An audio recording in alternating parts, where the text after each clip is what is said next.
Hi, it's Bernie Slavin here. I'd just like to thank Group Industrial UK Limited for sponsoring the YouTube channel. If you like what you see, please subscribe. It's free.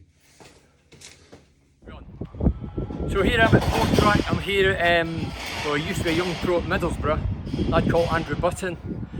This is his gym. ABC Active Body Con. There's the phone number if you want to do a bit of graft. We're going to go and have a look. I'll go and meet him. I'll tell you what, I don't know how the big muscle man get through this door. So here it is, here he's here. Hi Andy. How you doing, Nice to meet you. You alright? Follow this young lad is a young pro at Middlesbrough. We'll talk about that in a minute. So here's his gym, not bad with all this gear. So Andy, what kind of people do you get in here? Obviously you get fit people. Just people like you. Yeah, so we get all sorts of people, everyday people who work all day. We've got professional athletes as well. We've got boxers, we've got footballers, we've got professional strongmen, strong women, we've got all sorts of gymnasts. So long you been here? Been here for 5 years and 1 month. 5 years, 1 month. Right, I'll tell you what, we're going to have a chat, So before we have a chat with Andy, here's the gym shop. We're just ready to have a coffee and a drink. So he's did it 5 and a bit years. I like quotes. I know Andy's a man of quotes. The world ain't all sunshine and rainbows, that's for sure.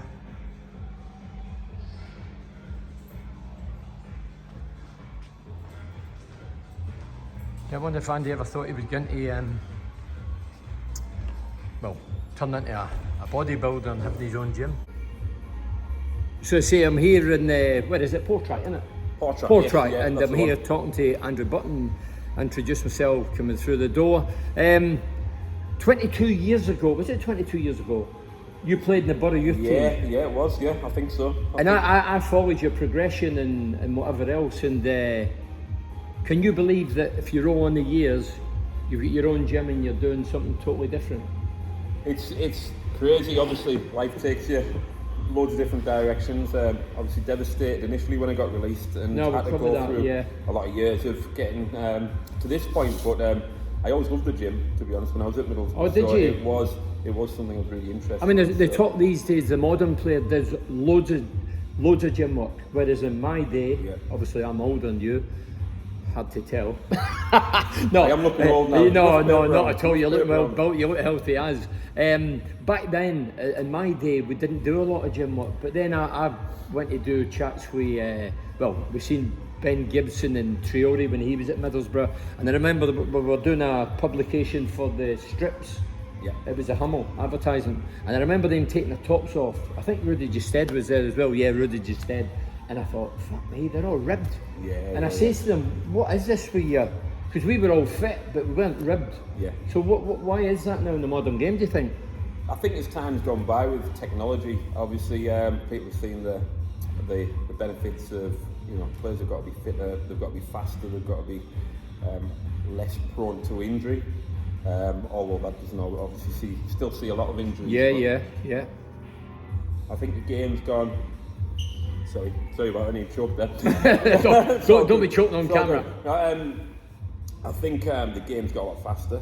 Yes, I agree with that. It's not necessarily got but more players skill. have always been quick, Andy. Yeah. Certain players, Ripley was quick. Yeah. Traore's quick. Yeah. Malcolm McDonald, that was on the Legend Show myself years ago, was seemingly could have went as an Olympic runner. He was so quick. So there's always been a bit of pace. Yeah, definitely. I just think as time goes on, technology moves on. I think the importance of training, physical training, does help performance even a fraction amount. Yeah. And I think it'll probably keep going forward that way. As long as players are doing the right physical training. You think they're more educated now then? Is that what you're trying to say? Yeah, there's a lot more money, and obviously the stakes are higher, so people, the margins for error are a lot shorter, so I think people are always trying to get an edge. So there's the skillful side of it, but there's also the physical side of it. I think if players can get an edge, they're going to use that, and I think they're probably a lot more dedicated in terms of not as many nights out as they used to have. Yeah, but is that partly due to I've thought about it myself, and obviously I talk about football, is that partly because of the foreign influx? They've educated the British mentality where we go for a beer, somebody's let you saw a cigarette or a cigarette. Is that a part of the education? I think it probably started with, I think Arsene Wenger, wasn't it? Arsene Wenger came in Arsenal, Arsenal, I think things started to change then. When I was at Middlesbrough, we had the fitness coaches. think it's starting to come into play a little bit more then. I think it's moved further and further forward. When I was watching you as a youth player for Middlesbrough, I remember following you in the FA Youth Cup. You scored against the Arsenal. I didn't score against Arsenal. Oh, did you not score against Arsenal? No, I scored. Did you make one against Arsenal? Against Crystal I Palace. was coming to that. I knew that I one was for going to mention definite. that. Have you got the ball? Did you get the ball? Just out of interest. I didn't, but I wish I did. Why was that then? Not sure. I can't remember. You scored a hat-trick, you get the ball. That's part of the I should game. have got the ball, definitely. So you never scored against Arsenal, but you beat Arsenal? We got beat off Arsenal in the semi-final. Oh, maybe that's what it is. 1-0 Right. at Highbury, and we drew 1-1 in the return. Right. So Because I remember covering all those games and watching those games. Yeah, we were winning 1-0 in the return leg, and then I remember Brad Jones, who did, to be fair, got man of the match at Highbury, but then he let the ball go under his foot, and they. So you're blaming Brad? I'm just blaming Brad. Yeah. I blame Percy. But he had a really good career, so he did a lot better than I did. How big a thrill was it playing for your local team? At the time, it was everything. So when you joined Middlesbrough, how old were you? I was I was at Darlington, and then got asked to go for a trial at Middlesbrough. I think I was 13, 14, and the first tournament played was the Milk Cup, and got signed on from there. Right. Who was it actually signed you, spotted you? So I think it was Keith Noble who was. I thought you were going to say and Keith Lamb. Keith Noble and Ron Bourne were the scouts at the time. I think they scouted me. Then when I went in the Milk Cup, the manager, I think it was Mark Proctor. Lee Tucker and Mark Proctor. So Lee Tucker, yeah, was, black-haired lad. I think he's from Norton, and obviously props to my mate, still my mate. People. So played in the Milk Cup, signed from there, and then 2-year schoolboys, and then got a YDS. So in that team, obviously I know, but who were some of the boys? Did many of them progress? Yeah, we had a really good side, really good players. So obviously Brad Jones made it, yeah, had a really good career. Luke Wiltshire. Yeah, Luke Wiltshire. Stuart Parnaby, I know he made it. He played Eindhoven, well. didn't he? Yeah, so brilliant. And obviously Luke played in the World Cup. Wow. There was Craig Dove who made it a little bit lower. I think he ended up Ruston Diamonds. Right. Aaron Wilford, I think, played for York City. I think I might be wrong. So there's quite a few players. So you growing up in Middlesbrough or the area, who was your boyhood heroes as a kid? You're gonna like this one. I remember saying this when you came to interview. Yeah, me well, at my obviously I house forgot about that so, interview. So you were one. Obviously, used to come and watch at Ayresome Park. Yeah. And my mum was always a massive fan, so she loved the time that you came to interview. That's right, because what I did, I I followed you for nearly a season, wasn't it, for Boro TV, yeah. and ended up meeting your mother and father. How are they? Yeah, they're okay. Yeah, they're good. Yeah, they're still good. So. And do you as a family go and watch Middlesbrough? I do personally. My mum and dad don't watch much football, but I still go and watch Middlesbrough when I'm not playing myself. I'm still trying to cling on to playing a little bit. Right. Who else was your boyhood heroes? Other so players? I like Stuart Ripley. Yeah, the winger, yeah. John Hendry. Yeah. Willie Falconer was one as well for some reason. Yeah, I just remember the Premier League season. Lenny Lawn signed him, my old mate. Yeah. So Paul Wilkinson plays like that. Local, yeah. And Stephen Pears, who again was a fantastic player. He was a great keeper, Pears. When I was at Boro, so they were really my players when I was. So obviously your ambition was to be a professional footballer. You actually signed professional forms, didn't you? I signed a professional contract, yeah. So were you released when? Many years later? A year later, yeah. A year later, right? No, but that happens in the game. I was released when I was 19. I was released. How did it feel? How did you adapt? How did you cope? And how disappointing was it? I'm trying to let young people out there. I'm trying to inspire them to say it's not the end of the world. I think at the time, it's the end of the world at the time. Is that what you thought? Yeah. But I think that was my mentality at the time. I wish I'd have enjoyed it a bit more, been a bit more relaxed, and enjoyed the process of the fact that you got to go and train every day and do something you love. I think for me, I wanted it that much. It almost felt pressure every day, too much pressure. So when I got released, I was absolutely devastated. Probably for a couple of months I was relieved that I wasn't feeling that pressure every day, because at that age I probably couldn't cope with it, if I'm honest. So who actually confronted you? Did you get told to your face? Yeah, I got told to my face, which I'm very grateful for. It was Mark Proctor. I always respect that. I admire that, because I'm a fan of Prox. I know him inside out, and I would be disappointed if he says he didn't face you. You know. No, he did, and again looking back, it was. I've got nothing but fond memories now. It was brilliant experience, brilliant life experience, and even getting released. You know, you don't get released because of anything personal. It's just because you haven't. Well, it's one or two guys' decision. It doesn't mean that they're right. Yeah. So but it's led to better things in the end. So what happened? So you leave Middlesbrough, where do you go, what do you do? I went on trial at Grimsby, Okay.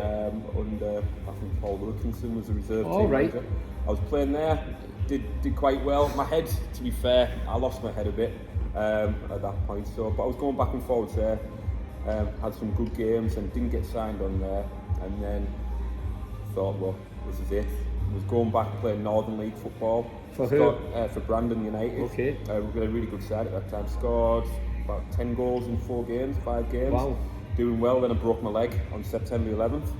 And I that's heard when, this about the leg break. Was it, did somebody do you, or was it an accident? Yes, or? I got caught from behind and then tried to get back up, tried to run off, and then my leg just went from beneath me. But and then I had an X-ray the next day and found out my leg was broke. But I think then I just went off the rails for a bit, to be honest. Off the rails in what way? Going on nights out, but not just getting drunk, getting absolutely palatic and I do that every weekend. And when you look back, was that a sort of looking back in hindsight, is that sort of a mental health issue?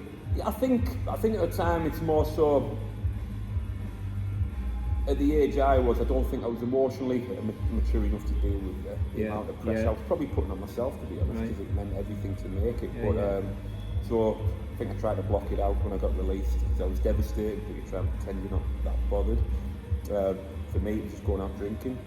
That was the way of camouflaging the disappointment. Yeah, but it took quite a few years to sort that out, but eventually you come through that type of thing. So where did you go for Grimsby, broken leg, and then what happens? You're out for a year, whatever, and then? Yeah, played around a few Northern League clubs, went to Spennymoor for a bit, then went to Billingham Town, I've been a bit of a journeyman in the Northern League. Went to Whitby Town, played in the Unibond League there for Whitby Town. And how did you find adapting? I found it, to be fair, I enjoyed it. I've enjoyed playing Northern League football. Tough?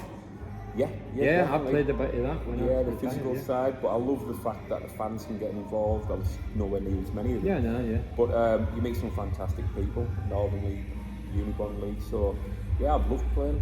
So those that don't know, you were a centre forward like myself. What were your attributes? I was physically fit, I was strong. Obviously. I liked the gym at that point. When I was playing well, I had a good touch. When I was playing bad, I had an absolutely awful touch. Right. I was very much a confidence player, so if things were going well, I was a nuisance. I'd work really, really hard. I'd link up well. I was a team player, but I had a little bit of skill when I was confident. When I wasn't, it looked completely opposite and a little bit clumsy. Right. So confidence plays a big part in anything, doesn't it? Yeah. No matter what your sport is. I get that totally.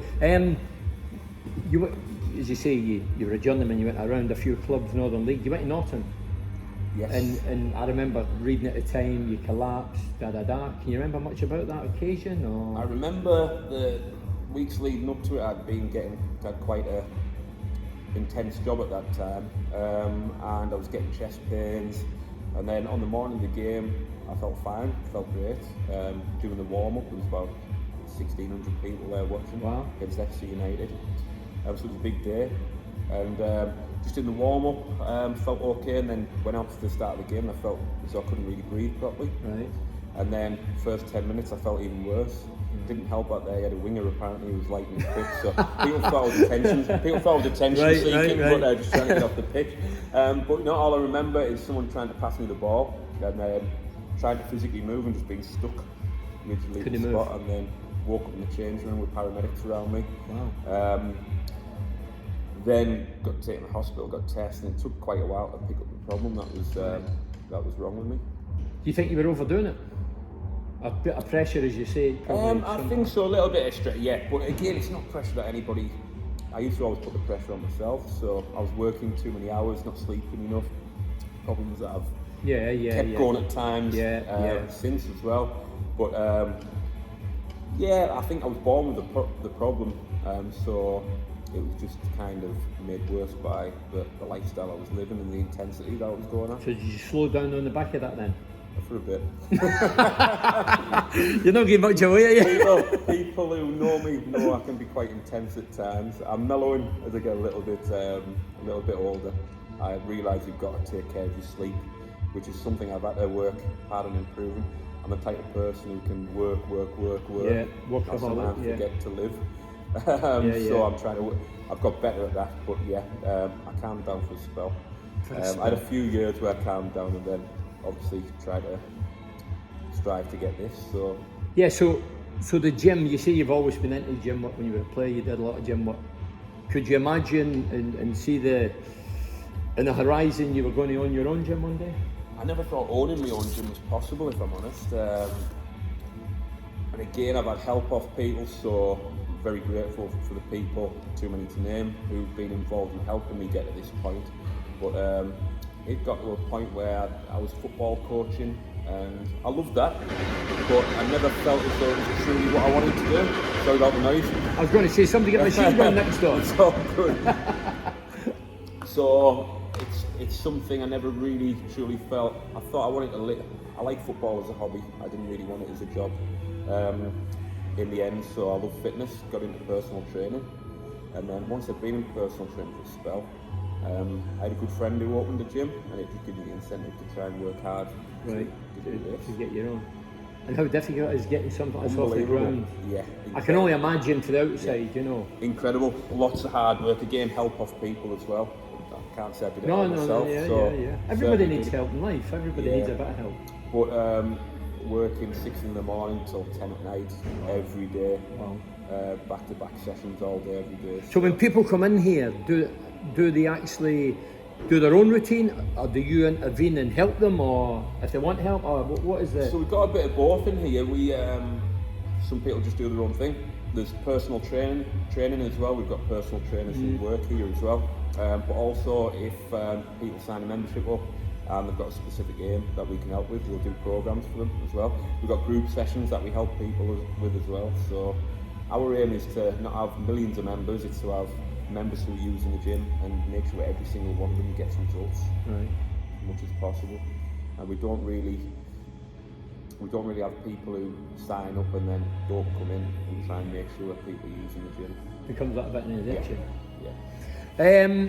Does building muscle, I mentioned the addiction, does it actually become an addiction, like somebody getting tattoos, like I walk my dogs every night, I can't eat, my dogs don't want to get out, they're going like this, I'm saying come on, we're going out, it becomes an addiction. Is that a fair there's a lot of body dysmorphia in the fitness industry, so there's a lot of that. Can it become an addiction, an unhealthy addiction? Yeah, it can. I didn't say unhealthy, I just meant well, it can. I mean, obviously it can help people with the mental side of things, but some people can take it too far, so it can become something that gets a little bit obsessive at times as well. So many times look at your body, personal question, where do I buy a body like that? Do you get them at the shop? Get it on eBay, it's okay. Do you do a bit every day? Yeah, so I get a lot of people winding me up about this. No, tell us your routine, as in what kind of work do you do daily, and what do you eat, and how do you? Yeah. So you probably won't believe this in here. So a lot of people don't see me training in here because I'm often busy training people or picking out problems that are happening, which I'm always doing, nitpicking. So I actually do some of my training at home as well. So I like training in peace and quiet. You wouldn't believe that owning my own gym. But when I train in spells now. So when I get a free 20 minutes, I'll do a little bit, and if I get another free spot, 20 minutes. But I do a lot of workouts at home as well. Nutrition, I've always been quite healthy. I'm allergic to most of the nice things anyway. So, like what? So wheat, gluten, so the breads and stuff, pastas and stuff like that. So I'm vegan, I don't eat meat. I'd be no good for you. You need to eat meat for your protein. Definitely. I won't take the mick out of you. But so I eat healthy all the time anyway. So I enjoy healthy food. So that's the main thing. I very rarely get out of shape just because my nutrition's good. I'm looking here. I remember following you, Boro TV. I mentioned that. Your parents, I mentioned that. I've got a few fat friends. If I was to say to you, no bring you in, don't worry, big man. People go, oh, you can't say that. What's the best way for them? I'm being serious now. To lose weight, you know, whether they're, I'm being serious now. If they're a bit overweight, or somebody like myself who wants to lose half a stone, is it purely what you eat, don't eat, or is it a bit of gym work, or is it both, or is it more than that? It's a bit of both, really. Obviously, so everybody's got an amount of calories that they can take in their body. Well, they say a man's 2,500, don't they? Which is, it varies in different people. Depending on you. So if you've taken more than that daily amount, you're going to put on weight. If you're taking less than that amount over a period of time consistently, you'll start to lose weight. If you move more, obviously you're going to burn calories. So it's a little bit of both, but you've got to be in, it's a buzzword in the fitness industry, but being in a calorie deficit, so eating less than your body burns off, you will be guaranteed to lose weight. Right. There's often a lot of behavioural factors of why people eat too much though, so it's not always as simple. But again, that's like an addiction, eating, smoking, drinking, gym work, tattoos. Yeah, definitely. And it's just to sort of break that cycle. Yeah, and get people into better habits and enjoying it as well. I think the main thing is to enjoy training and not becoming obsessed, but to really enjoy it and be part of, it's like taking medications, part of people's day. And do you think when people come into a gym like yours, or any gym, but we're plugging yours, that might make them do it a bit better because there's other people here? You know, whereas if you're doing it in the house, you're a pro, you're switched on, you're tuned right in, but other people might think, I like a wee bit of an audience here, make sure I don't slack because other people's watching me. I think in here the good thing is we've got good positive people who come in who, it doesn't matter if it's a professional athlete or someone comes in weighing 30 stone, they all get supported and encouraged. We haven't got mirrors in here, partly because I'm not very good looking. I heard there's a few vampires. Yeah, exactly. So no mirrors. So no mirrors. That's unusual for a gym, no? A lot of people feel self-conscious when they walk into a gym. And there's nothing worse than when they're self-conscious and they're looking at they can see themselves, or you get people posing all the time, doing the bicep curls in the mirror and stuff, and it kind of becomes a little bit intimidating. Right. That's a fair point. What I find as well, it stops people from mixing. And in here, when people come in, they talk to each other. Yeah, they're not too busy staring at themselves. So. Have you got a rule, leave the phones behind? Not yet, but we should. Oh, I think you should. That's one thing I would. But I'm guilty of that myself because I'm always doing work. You can't. You're right. You know, if your phone goes off and you're doing a bit of. Yeah, I agree with you on that one. Definitely. I see you're a man for quotes. I see the quote behind you. I see a quote over here. Einstein. I love quotes like Oscar Wilde. I always say to my mates when they're late, like I was today, because I've got mixed up where you were. Oscar Wilde says, punctuality is a thief of time. I love wee quotes. And I know you're on Facebook, Twitter, and you put quotes on regular. Michael Webster took the mick out of me, Oh, did it? Oh, go on. Big Web with the boxer. Yeah, he likes it. He takes the mick out of me quotes, he does. Does he? No, I like your quotes. I've read some of them are really, some of them are a bit heavy. Some of them are long. I just like the short chat. I've calmed down on No, but you do sometimes you write a story. Oh, a little bit too much, No, but it's good. I think it's good. It's something that's always, again, after I had the issue that I spoke about earlier, collapsing on the pitch, I think, started to think a bit more and looking at psychology a lot more. Just partly because of the fact that I struggled when I was younger, so got into studying psychology, and I just find a lot of the things help calm me down, help you think rationally. Yeah, see, when I go out on a Saturday morning, I go a 5-mile run every Saturday morning, and I walk 20-30 miles a week at least. And I do it for my mental state, because you know, over the years I suffered many years ago with mental health, and I didn't know what was happening. I think, what's going on here? Couldn't eat, couldn't sleep, felt nervous, wanted to run away, that fight and flight mode, and I couldn't understand it. And I didn't tell anybody. There was only one person who knew, it was my missus. Nobody else knew. I had to disguise it, and that's a horrible thing to do. You know, we say now in the modern world, I think many years ago, if you come up with things like this, say you're alone, you should be locked up. But now they're more sympathetic, they understand things more. But that's a big part, isn't it? With this kind of thing. I'd say that's probably the main reason that this gym's here for.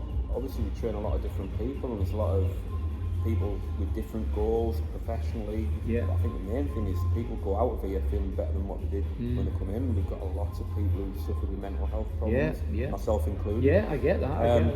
And training can be a massive benefit. Well, it's true, because the adrenaline rush, don't you? And you come out, you feel better, don't you? Yeah, definitely.